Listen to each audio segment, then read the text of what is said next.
നമസ്കാരം. ലോക്സഭാ തിരഞ്ഞെടുപ്പിലെ പരാജയപ്പെടൽ അതൊക്കെ നമ്മൾ ഒരുപാട് വട്ടം ചർച്ച ചെയ്യപ്പെട്ട വിഷയമാണ്. അതിൻ്റെ കാരണങ്ങളൊക്കെ സംസ്ഥാന സമിതി റിപ്പോർട്ടാണ് ചെയ്തത്, അല്ലെങ്കിൽ അവരുടെ റിപ്പോർട്ട് പ്രകാരമാണ് നടപ്പിലാക്കിയത്, കേന്ദ്ര കമ്മിറ്റി അത് കണ്ടുപിടിച്ചതല്ല എന്നൊക്കെ എം.വി. ഗോവിന്ദൻ പറയുമ്പോഴും നേതാക്കളുടെ രാഷ്ട്രീയത്തോടുള്ള പെരുമാറ്റം മാറ്റണമെന്ന വിലയിരുത്തൽ ഏതെങ്കിലും വ്യക്തികളെ ഉദ്ദേശിച്ചല്ല എന്നുകൂടി CPM-ൻ്റെ സംസ്ഥാന സെക്രട്ടറി പറയുന്നുണ്ട് കേട്ടോ. കാരണം അത് എന്തുകൊണ്ടായിരിക്കും? ജനങ്ങളെ പാർട്ടിയിൽ നിന്ന് അകറ്റാനിടയായിട്ടുള്ള ശൈലി മാറ്റണമെന്നാണ് പറഞ്ഞത് എന്നാണ്. അതായത് മുഖ്യമന്ത്രിയുടെ ശൈലിയെക്കുറിച്ചാണ് അതെന്ന വിലയിരുത്തൽ വേണ്ട എന്ന് എം.വി. ഗോവിന്ദൻ പറയുന്നു. പക്ഷേ ദേശീയ നേതൃത്വം പറയുന്നില്ല. ലോക്സഭാ തെരഞ്ഞെടുപ്പിൽ തോൽവിക്കുണ്ട ഇടയായിട്ടുള്ള കാരണങ്ങൾ സംസ്ഥാന കമ്മിറ്റി കണ്ടെത്തി അത് കേന്ദ്ര കമ്മിറ്റിക്ക് റിപ്പോർട്ട് ചെയ്തതാണ് എന്ന് സംസ്ഥാന കമ്മിറ്റി റിപ്പോർട്ട് കേന്ദ്രം തള്ളി എന്ന വാർത്ത വാസ്തവ വിരുദ്ധമാണ് എന്നൊക്കെയാണ് ഗോവിന്ദൻ പറയുന്നത്. വീണ്ടും പിണറായി ഭക്തനായി മാറുകയാണ്. പാർട്ടിക്കുള്ളിൽ പ്രശ്നങ്ങളുണ്ട് എന്ന് വരുത്തി തീർക്കുവാനുള്ള പ്രചാരവേലയാണ് ഇത് എന്ന് അദ്ദേഹം പറയുന്നുണ്ട്. SFIക്ക് സംഭവിക്കുന്ന ചെറിയ വീഴ്ചകൾ അവർ തന്നെ പരിഹരിച്ച് മുന്നോട്ട് പോകേണ്ടത് തന്നെയാണ്, അങ്ങനെ പോകുമെന്നുമൊക്കെ ഗോവിന്ദൻ അഭിപ്രായപ്പെടുന്നുണ്ട്.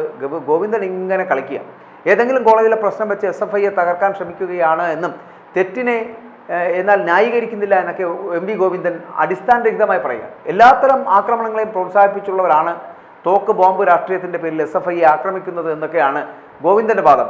എന്തുകൊണ്ടാണ് ഇത് പറയേണ്ടി വരുന്ന സാഹചര്യം ഉണ്ടാകുന്നത്? ഇവിടെ തോമസ് ഐസക്കിൻ്റെ ഒരു ഫേസ്ബുക്ക് കുറിപ്പ് വന്നിരുന്നത്, അത് കഴിഞ്ഞ ദിവസം വാർത്തയായി. കേന്ദ്ര കമ്മിറ്റി പരസ്യമായി പറഞ്ഞതാണ് എന്ന് എം.വി. ഗോവിന്ദൻ പറയുന്നു.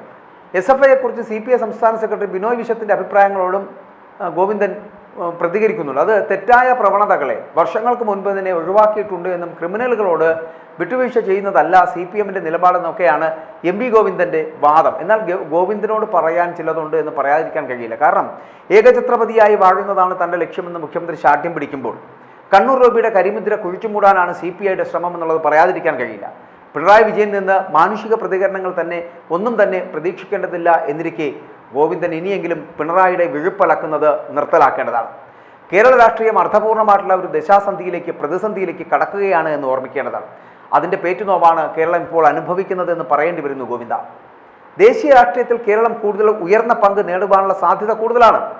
പ്രിയങ്ക ഗാന്ധിയുടെ ലോക്സഭയിലെ രംഗപ്രവേശവും പ്രതിപക്ഷ നേതാവെന്ന രാഹുൽ ഗാന്ധിയുടെ പുതിയ പദവിയും ഒന്നിച്ച് കോൺഗ്രസിന് കൈവരുന്നത് കേരള രാഷ്ട്രീയത്തിൻ്റെ പൊളിച്ചെഴുത്തിലേക്ക് വഴി തുറക്കുമെന്നുള്ള കാര്യം മറന്നുപോകരുത് എന്ന് കൂടി ഓർമ്മപ്പെടുത്തുകയാണ്. അതേസമയം കോൺഗ്രസ് MPമാരുടെ എണ്ണത്തിലെ വർധന വരും വർഷങ്ങളിലും കോൺഗ്രസിൻ്റെ പോരാട്ടത്തിൻ്റെ ആക്കവും ഊക്കുമൊക്കെ ഉയർത്തിക്കൊണ്ടേ വരും.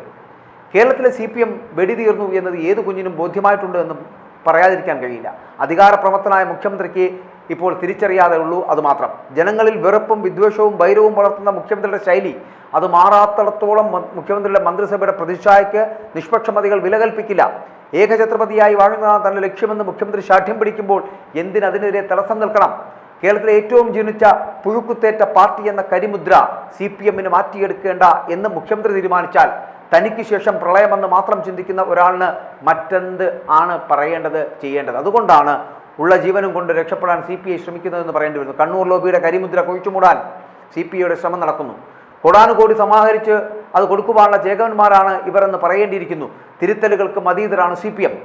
കേരളത്തിലെ കമ്മ്യൂണിസ്റ്റ് പ്രസ്ഥാനം ചരിത്രപരമായിട്ടുള്ള നിയോഗം നിർവഹിച്ചു കഴിഞ്ഞു എന്ന് വേണമെങ്കിൽ പറയാം. ഇനിയുള്ള തിരുത്തലുകൾ കതിരിന് വളം വയ്ക്കുന്നത് പോലെയുള്ളൂ, ശേഷിക്കുന്നത് കൂവ മണ്ഡൂവങ്ങളാണെന്ന് പറയേണ്ടി വരുന്നു.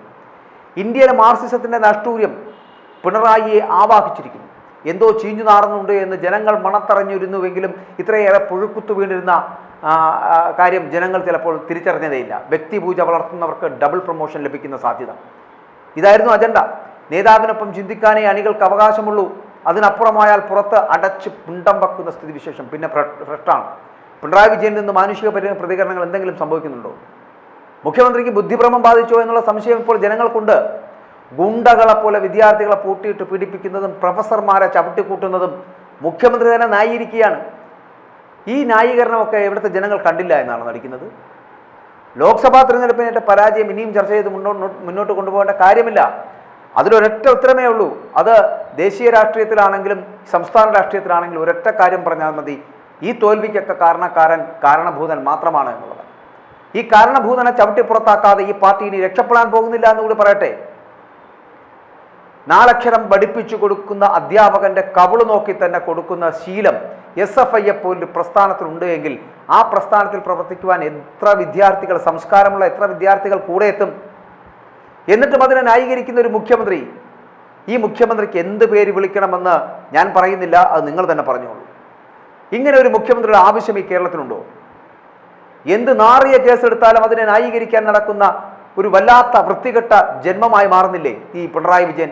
ബാക്കിയുള്ള അതിലെ നേതാക്കൾക്കെല്ലാം മനസ്സിലാകുന്നുണ്ട് സംഭവിക്കുന്നത് തെറ്റാണ് എന്നുള്ളത്. ആ തെറ്റുകൾ സംഭവിക്കുമ്പോഴും ആ തെറ്റ് എന്ന് വിളിച്ചു പറയുവാൻ കഴിയാത്ത ഒരേ ഒരു വ്യക്തി തെറ്റു മാത്രം ചെയ്യുന്ന പിണറായി വിജയനാണെന്ന് പറയേണ്ടിയിരിക്കുന്നു. എന്തുകൊണ്ടാണ് SFIനായിരിക്കുന്നു, DYFIനായിരിക്കുന്നു? എന്തിനും ന്യായീകരണം കണ്ടെത്തുന്ന ഒരു വ്യക്തി, തോൽവി പോലും ന്യായീകരണം കണ്ടെത്തുന്ന ആൾ. ഇങ്ങനെ അപ്പാടെ അടപടലം പൂട്ടിപ്പോയിട്ടും അടപടലം തോറ്റുപോയിട്ടും തോറ്റില്ല എന്ന് പറയുന്ന ഒരേ ഒരാൾ ഈ പിണറായി വിജയനാണ്. ഇയാൾക്ക് വേണ്ടി കുഴലൂത്ത് നടത്തുന്ന സംസ്ഥാന സെക്രട്ടറിയും ഇപ്പോൾ ദേശീയ രാഷ്ട്രീയത്തിലുള്ള സീതാറാം യെച്ചൂരിയുമൊക്കെ ഒന്ന് ചിന്തിക്കേണ്ടതുണ്ട്. ഇങ്ങനെ ഒരു വിഴുപ്പ് ഭാണ്ഡത്തിനെ കേരളത്തിൻ്റെ മുഖ്യമന്ത്രിയായി ഇനിയും കൊണ്ടു നടക്കേണ്ട ആവശ്യമുണ്ടോ എന്ന്. പ്രകാശ് കാരാട്ട് ഒരു അല്പം മാറ്റം ചിന്തിച്ചു തുടങ്ങിയിരിക്കുന്നു. കാരണം പ്രകാശ് കാരാട്ടിന് സ്വാഭാവികമായ അത്തരത്തിലുള്ള മാറ്റം ഉണ്ടാകും. കാരണം പ്രകാശ് കാരാട്ട് പിണറായിയുമായിട്ട് അത്ര നല്ല ബന്ധത്തിലല്ലായിരുന്നു. അദ്ദേഹത്തിന് VS അച്യുതാനന്ദനുമായിട്ടായിരുന്നു ഒരല്പം കൂടി അടുപ്പം. എന്തായാലും അങ്ങനെ തിരിച്ചു പ്രതികരിക്കുവാൻ ദേശീയ രാഷ്ട്രീയത്തിൽ അല്ലെങ്കിൽ CPMന്റെ ദേശീയ നേതൃത്വത്തിന് അങ്ങനെ കഴിയണം. അങ്ങനെ കഴിയാൻ പ്രകാശ് കാരാട്ടിനെങ്കിലും കഴിഞ്ഞില്ലെങ്കിൽ ആ പാർട്ടിയിൽ നട്ടലുള്ള ആരുമില്ല എന്ന് പൊതുജനം തന്നെ ചിലപ്പോൾ ചിന്തിച്ചു പോകും.